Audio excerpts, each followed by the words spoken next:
What's going on, everyone? Welcome back. Let's get into the Wednesday, April 9th Major League Baseball picks. We are going to break down each and every game as well as give you my thoughts and hopefully inspiration, analysis, whatever you want to call it, motivation. Hopefully the weather breaks here soon. It's cold, a little too cold for baseball, but let's get into the plays. Recap from yesterday. We had a 1-2 performance. The Dodgers let us down on the money line that we would have vaulted into 2-1 territory, and then the unfortunate loss with the under we had within the Baltimore Orioles and the Diamondbacks.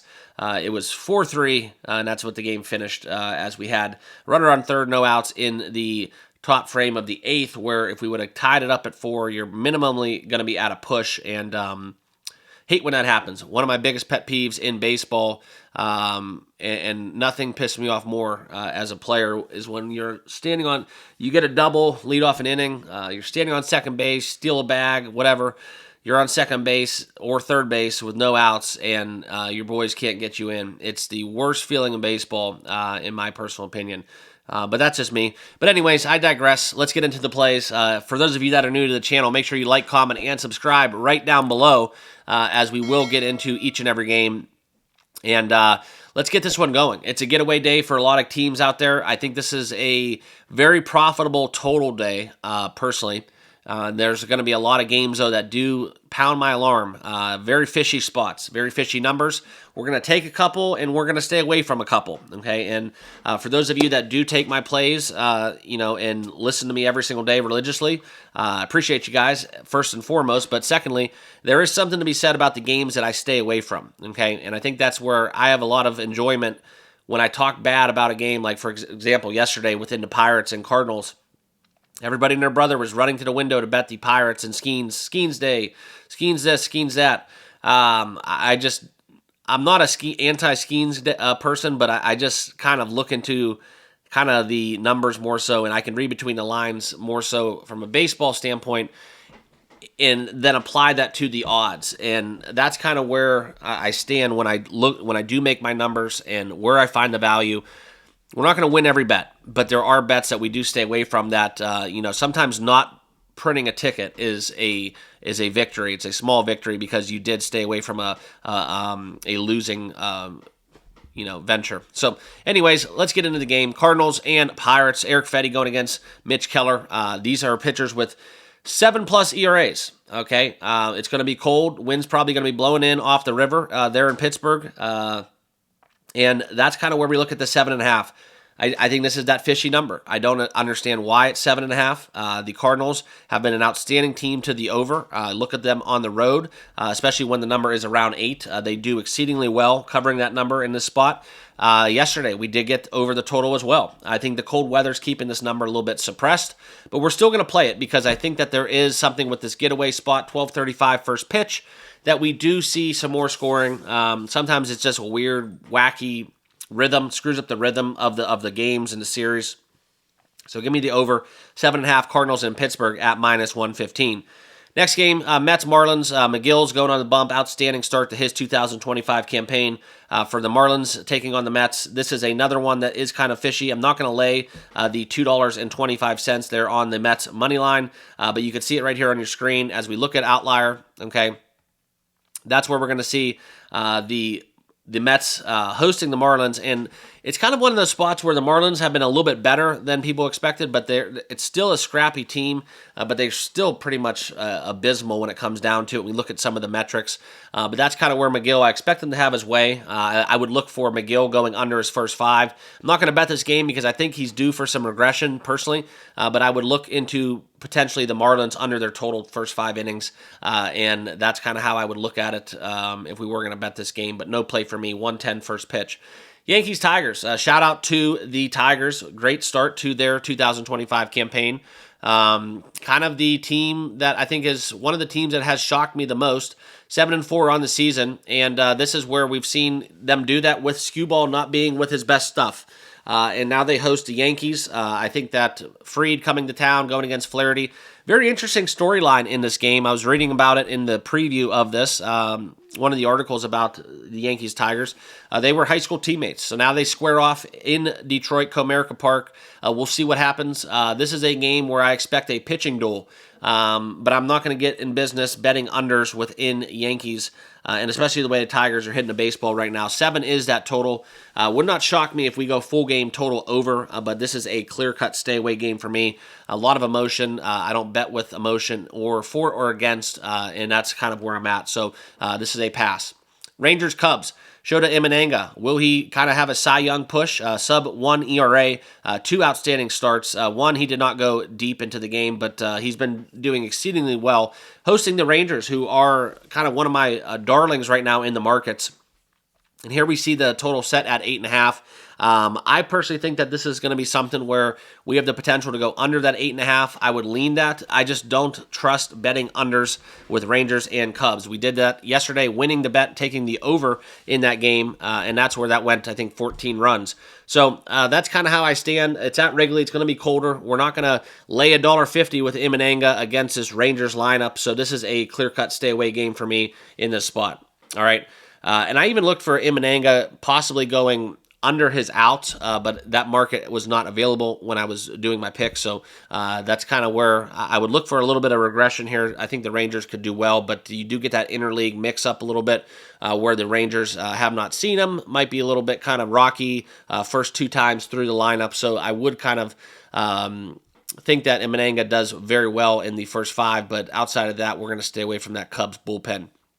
Padres and Athletics.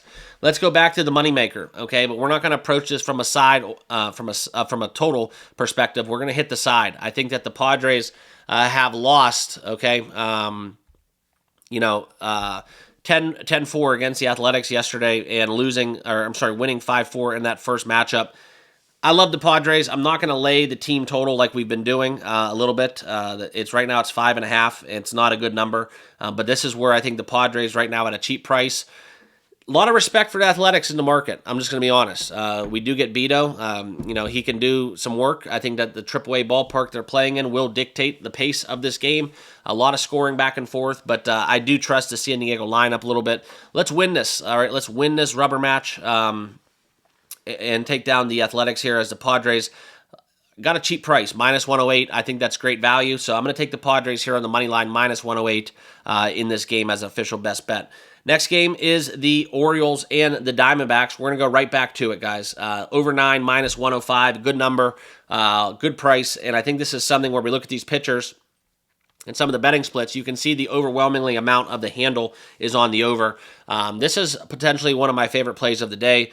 Kramer and Fat going for the D-backs. I think this is where they both get lit up. I think that we see a lot of runs here in this spot. I think the Diamondbacks lineup's coming to fruition, and we all know the Orioles are capable of a nice little 8-run game at any given day. So give me the over. I think the 9 is warranted, and we are going to take the over 9 at -105. Reds, Giants, Verlander's on the bump. Staying away from this game. I'm fading Verlander in all spots, but the Giants 8-3 on the season. Outstanding start. Going against Martinez, this is a potential over as well. I just don't trust the Reds to score runs, okay? If it was any other team with this pitching matchup, this would be an over 7.5 at plus money. It's almost a layup, but I just don't trust the Reds here. Scoring runs, so we're going to stay away from this one. However, I could see this game end up being close, 4-3 or something like that. Dodgers Nationals, okay? This is going to be where we do get a very interesting matchup. I'm not sure exactly who's going on the bump for the Dodgers, okay? And I want to tell you that because I read somewhere that Yamamoto's pitching, and then, or not Yamamoto, who is it? Yeah, Yamamoto's pitching, but now it's showing that Knack is going for the Dodgers. It does change the handicap a little bit, but I still think the Dodgers get this one done going against Jake Irvin. I think there's going to be a lot of runs, personally. If you do like the over in this spot, fine. But I think the better bet in proposition, as the Dodgers are trying to avoid a sweep here against the Nationals, is taking the Dodgers here on the money line. A little bit of a play back on yesterday. We're going to run it back. I'm going to parlay the Dodgers money line, okay, at -166. We're going to take that with the Cleveland Guardians, okay, going against the Chicago White Sox at minus 184, where the White Sox are throwing a horrible pitcher out, and we're not going to get that 1-0 walk win for the Guards. I think that they will pitch well enough to kind of bring their record to almost 500, 5-6, if they get this one done, going against the 2-8 White Sox, who look like they're picking up right where they left off last season. Okay, so give me the Guardians, Dodgers, 2-leg money line parlay that will pay at plus money. Okay. Next, I do want to talk about the Astros and Mariners.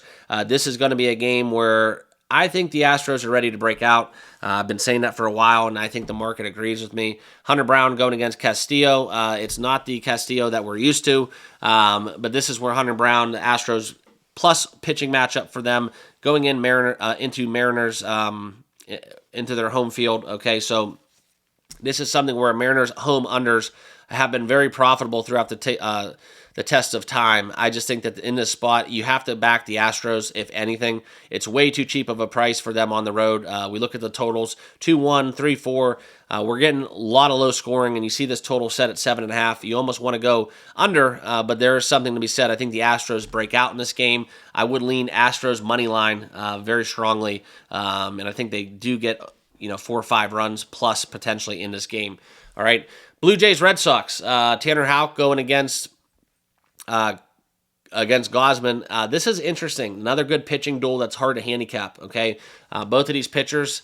Gausman's been one good start, one bad start, but Houck, on the other hand, not so much. Almost a 7 ERA. And this is kind of where you look for these bats to really be doing well. The Red Sox have lost, I think, back-to-back games to the Blue Jays at home. So when we talk about a kind of a bounce-back game, this is kind of where you would expect the Red Sox to do well. Minus 130 on the money line is where I would lean, but no official play.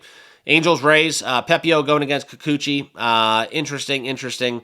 The Angels have a 7-3 record, but the metrics and the statistics do not align with that 7-3 record. Very much one of the most impressive stories, I think, of this season is the Angels starting off 7 of their first 10 games within the win column.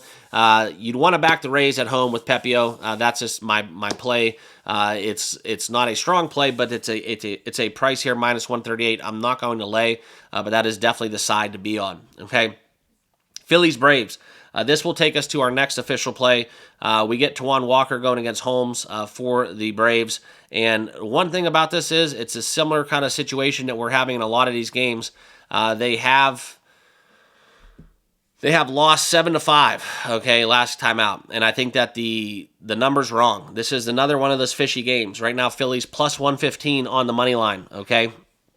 You can see it right here at the bottom of your board. I really just have to take it. This is another one, just kind of like the Pittsburgh St. Louis over. We're going to take the Phillies here on the money line. We're going to hope they bounce back at plus money. You don't get that quite often.